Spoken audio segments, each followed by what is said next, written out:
എന്തറിയില്ല. നമുക്കൊന്ന് സ്ഥലത്തെടുത്തിട്ട്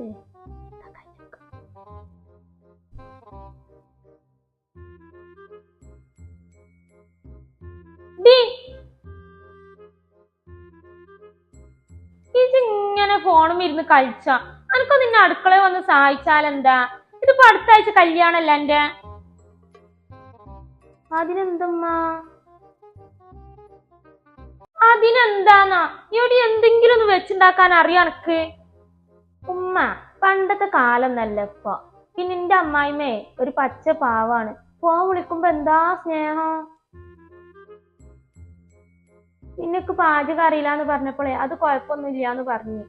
പിന്നെ ഉമ്മാക്കാണ് ആവശ്യമില്ലാത്ത ഓരോ ടെൻഷൻ. ഇക്കേ ഒരാവശ്യമില്ലാത്ത ടെൻഷനല്ല. ആദ്യത്തെ ദിവസമൊക്കെ അമ്മായിമാക്കെ മരുമോള് കരിച്ചിട്ടും പൊരിച്ചിട്ടും ഒക്കെ തന്നെ ആവും. പിന്നെയാണ് തനി സ്വരൂപം എടുക്കുക. ഉമ്മാക്കിപ്പൊ അങ്ങനെ പലതും തോന്നും. ആയിക്കോട്ടെ. ഇജേ ഒന്ന് വന്ന അടുക്കളയിലൊന്ന് സഹായിക്കും. പിന്നെ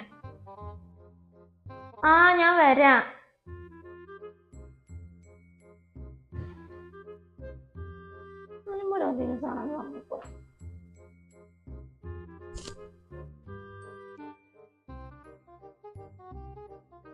ഇതിപ്പോ കല്യാണം കഴിഞ്ഞ ഒരാഴ്ചയായി ഇതുവരെ അടുക്കളയിൽ കേറിയിട്ടില്ല.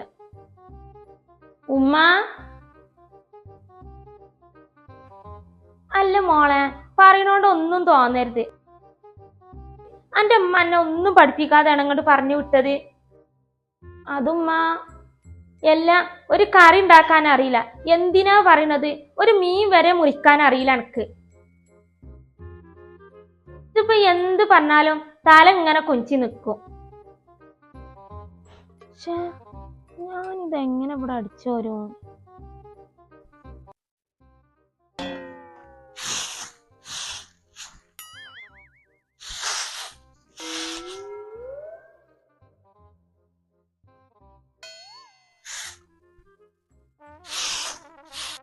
അതെ,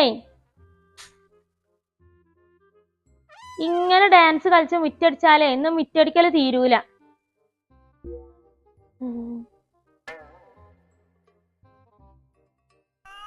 പക്ഷെ അന്ന് ഉമ്മ പറഞ്ഞ പോലെ കേട്ടാ മതിയായിന്. ഇതിപ്പോ ഒന്നും അറിയൂല്ല. എന്തെങ്കിലും അറിയണത് ചെയ്താൽ അതിനും കുറ്റാണ്. ഒന്ന് വിളിച്ചോക്കാം അതിനും ഉമ്മാക്ക്.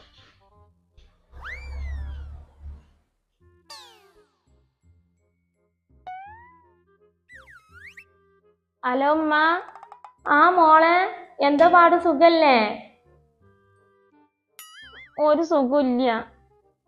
അതെന്താ മോളെ, മോനക്ക് എന്തെങ്കിലും പ്രശ്നമുണ്ടോ? അതൊന്നല്ല, പാചകം അറിയാത്ത പ്രശ്ന. അതാണോ? അത് വലിയ പ്രശ്നമൊന്നല്ലല്ലോ. നിന്റെ അമ്മായിമ്മ സൂപ്പർ അല്ലേ എന്നെക്കാട്ടി? ഉമ്മ വേണ്ട കേട്ടോ. ശരി മോളെ, മോനോട് പറഞ്ഞിട്ടേ ഒരാഴ്ച നിക്കാവാ. ഉമ്മ പറഞ്ഞുതരാം മോൾക്ക്. പിന്നെ മോളെ. എന്താ ഉമ്മ? ഈ മൂത്തവരെ ആദ്യം പറയണതേ കഴിക്കും, പിന്നെയാണ് മതിരിക്കുക. മനസ്സിലായപ്പോ മോൾക്ക്? എന്നാ ശരി ഉമ്മ, വെക്കാണ്. ശരി. അല്ലല്ലോ ശരി എന്നെ പറഞ്ഞത്. ഉമ്മമാരെ പോലെ ഈ കാര്യത്തിൽ ലോകപരിചയമുള്ള ആൾക്കാർ വേറെ ആരും ഉണ്ടാവില്ല. അത് തന്നെ പറഞ്ഞ കേട്ടാ മതിയെ. ഇതിപ്പോ ചെയ്താലും നടന്ന് നടക്കാൻ എങ്ങനെയായാലും ഒരാഴ്ച പറയപ്പെടും.